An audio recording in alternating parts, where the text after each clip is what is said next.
지금부터 2021년 2월 10일 수요일 온라인 예배를 하나님께 드리겠습니다.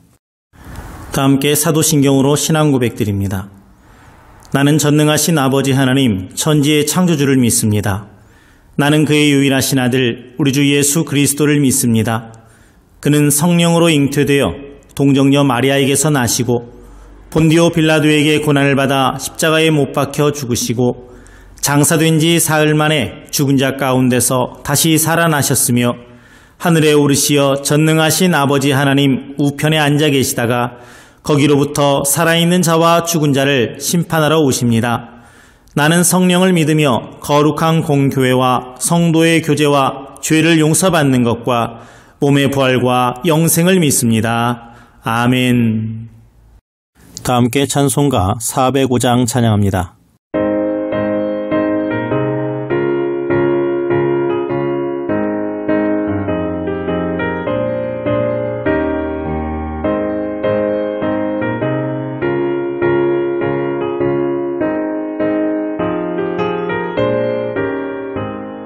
주의 친절한 팔에 안기세 우리 마음이 편안하리니 항상 기쁘고 복이 되겠네 영원하신 팔에 안기세 주의 팔에 그 크신 팔에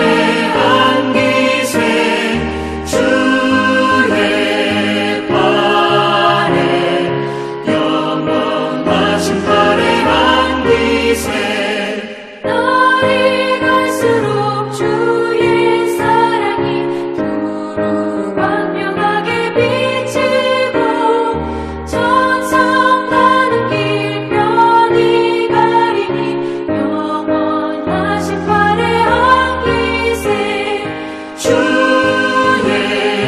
팔에 그 크신 팔에 안기세 주의 팔에 영원하신 팔에 안기세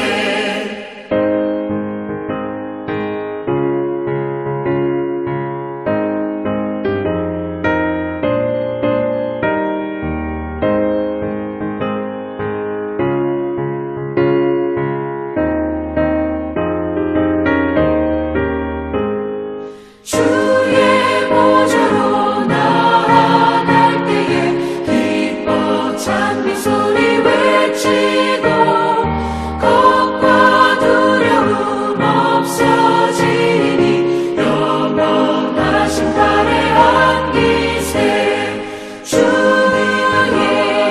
좌에 그 크신 팔에 안기세 주의 좌에 영원하신 팔에 안기세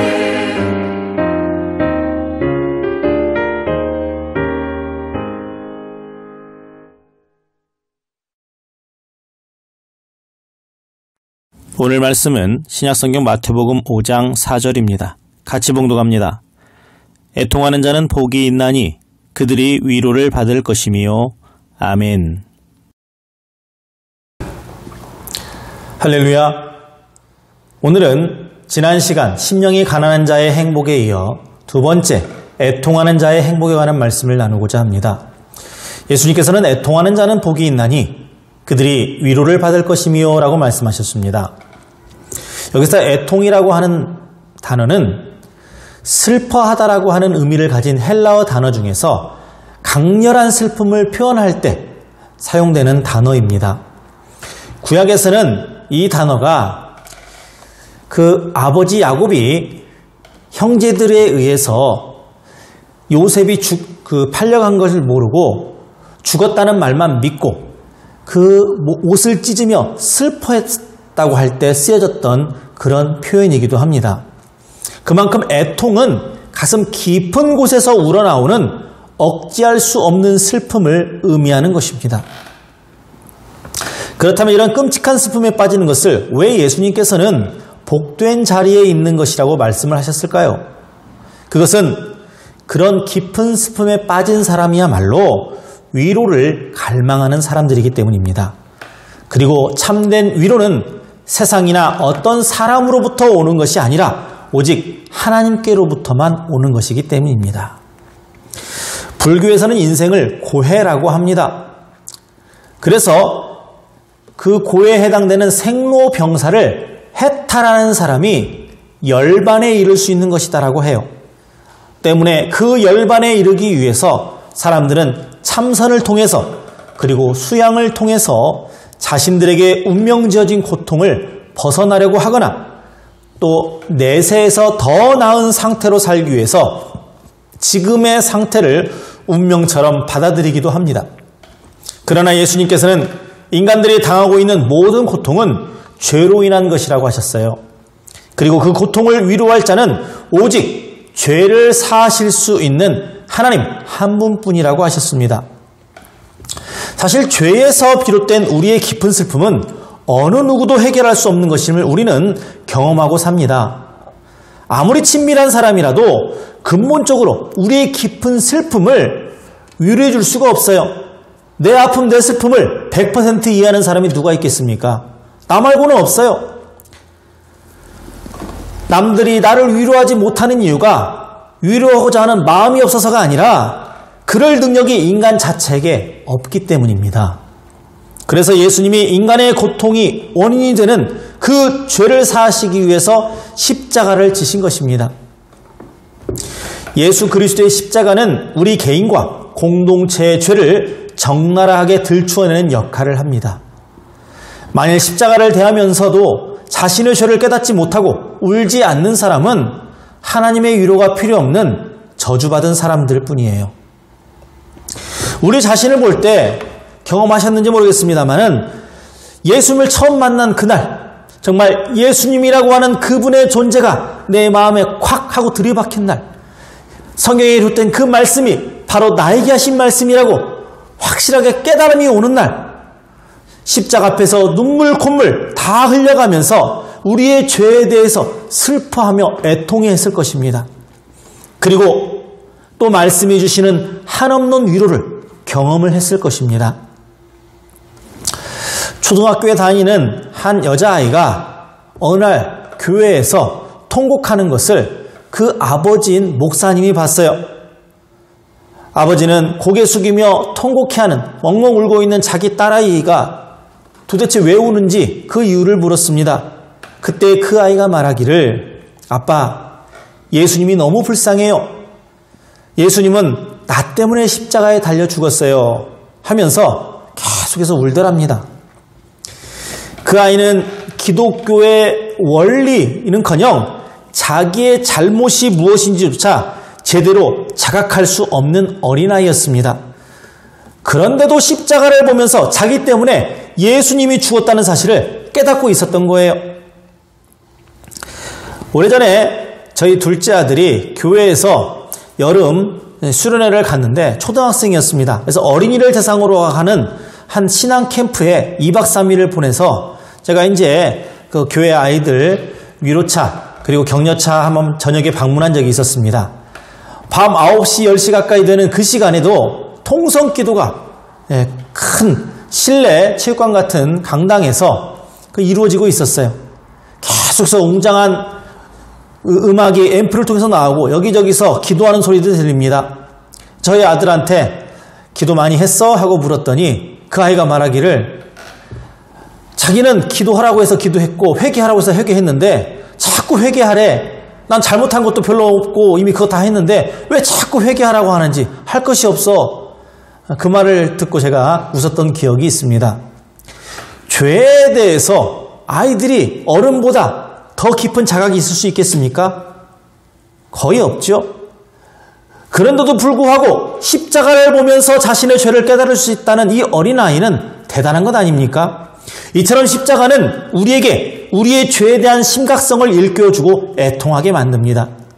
그리고 우리의 죄를 깨닫는 동시에 말할 수 없는 위로를 받게 합니다. 죄에 대한 깨달음은 동시에 하나님의 위로로 연결되기 때문입니다. 여러분, 우리는 무엇 때문에 울어야 합니까? 우리는 이미 자신의 개인적인 죄 때문에 울었고 또한 위로를 받습니다. 이러한 우리가 이제 울어야 한다면 누구를 위해서 울어야 하는 걸까요? 누구를 위해서 무엇 때문에 우리는 애통해야 될까요? 오늘날은 세상의 죄와 우리의 죄 때문에 애통해야 됩니다. 그리고 우리 기독교가 세상에서 재구실을 하지 못한 죄를 애통해야 할 때입니다. 지금처럼 이 코로나 시국에서 교회들, 기도원들, 무슨 선교단체들, 무슨 캠프들 이런 것들이 지금 나라의 암적인 존재처럼 여겨지는 이 시국에 바로 우리들이 애통해야 돼요. 내 가족이 안정된 기반을 이루기 위해서 기도하는 것도 필요합니다. 그러나 단지 나만의 안정과 행복은 하나님 나라의 모습과는 너무나 다른 것입니다. 이웃을 통해서 자신의 본 모습을 바라보게 되는 곳, 그게 바로 하나님의 나라입니다. 이웃의 슬픔에 아랑곳하지 않는 행복은 진정한 행복이 아니에요. 그것은 이방인들이나 취하는 태도입니다. 우리 모두는 우리 주변 구석구석에 산재된 슬픈 일을 보고 내일처럼 애통해하는 사람들이야 합니다. 첫째로 우리 주변에 지금 언론에서 오르락내리는 그 교회들의 잘못들을 보면서 우리는 애통해야 돼요. 그리고 이 시국에서 고통당하는 많은 사람들, 거의 대부분 재정적인 문제죠. 두 번째는 건강 문제, 이걸로 애통하는 사람들을 보면서 우리 또한 애통해야 됩니다. 그럴 때 우리는 그 자리에서 하나님을 만나고 위로를 받게 되는 것입니다. 하나님의 은하의 뜻이 실현되지 않고 있는 현장은 고통의 바다일 수밖에 없습니다. 이제 나만을 위해서 울 때는 지났어요. 어떤 사람은 새벽 그 컴컴한 시각부터 하나님의 뜻을 쫓기 위해서 새벽 예배라고 하는 곳에 나가서 하나님 앞에 기도하면서 매달리고 애통해하는 사람도 있습니다. 왜 그렇게 삽니까? 하나님의 나라는 나가 아닌 우리가 더 중요한 곳이기 때문에 그렇습니다. 이 어려운 시대에 농부들은 사료값, 비료값, 석유값, 금리 등이 올라서 울상을 짓고 있고, 가지지 못한 자들은 자기의 집 한 채 갖지 못한 것에 대해서 울상을 짓고 있고, 한 푼도 벌지 못하고 울고 있는 노동자들이 있습니다. 폐업을 해야 되는 가게들이 있습니다. 그런가 하면 아직 성인이라고 하기도 이른 젊은이들이 출입하는 유명한 술집, 유명한 클럽들, 하룻밤 술값이 몇백만 원이 된다 하더라도 불경기도 타지 않고 있는 그런 곳도 있어요. 오늘날은 사회에 부조리하고 모순된 모습을 우리 그리스도인들이 책임을 갖고 애통해야 될 것입니다. 우리가 제대로 살았다면, 그리스도인들이 제 역할을 다했다면, 교회가 교회다웠다면 세상이 이보다는 좀 더 나았을 텐데 그러지 못한 것에 대해서 애통해야 됩니다. 사랑하는 성도 여러분, 오늘 하루는 나 아닌 다른 사람, 내가 사랑하고 보살펴야 할 사람을 생각하며 보내시기 바랍니다. 그들의 슬픔을 같이 슬퍼하고 그들의 고통을 같이 나누며 그들과 함께 하나님의 위로를 받아야 됩니다. 이 사회와 국가를 위해서 목 놓아 울어볼 필요도 있습니다. 하나님 앞에서, 그리고 국가와 사회에 대한 우리의 무관심을 애통해 합시다. 그럴 때 하나님의 위로가 우리에게 임할 것입니다. 그럴 때 우리는 천국의 복을 누리게 되는 것입니다. 애통함으로, 하나님이 기뻐하시는 애통함으로 하나님의 위로가 여러분들과 함께 하시기를 주님의 이름으로 축원합니다. 기도합니다. 하나님, 이 시대를 보며 애통하는 저희들이 있습니다. 이 시대의 교회들을 보며 애통해하는 저희들이 있습니다. 주님, 위로하여 주시옵소서. 하나님 나라의 참 행복이 바로 애통함으로, 그리고 우리의 잘못을 바꾸고 좀 더 나아지려고 하는 몸부림 속에서 누릴 수 있도록 주님께서 우리의 잘못된, 이 시대의 잘못된 것들을 모두 회복시키고 붙잡아 주시옵소서. 예수님의 이름으로 기도합니다. 아멘. 주님께서 가르쳐 주신 기도로 예배를 마칩니다. 하늘에 계신 우리 아버지, 아버지의 이름을 거룩하게 하시며 아버지의 나라가 오게 하시며 아버지의 뜻이 하늘에서와 같이 땅에서도 이루어지게 하소서. 오늘 우리에게 일용할 양식을 주시고 우리가 우리에게 잘못한 사람을 용서하여 준 것 같이 우리 죄를 용서하여 주시고 우리를 시험에 빠지지 않게 하시고 악에서 구하소서. 나라와 권능과 영광이 영원히 아버지의 것입니다. 아멘.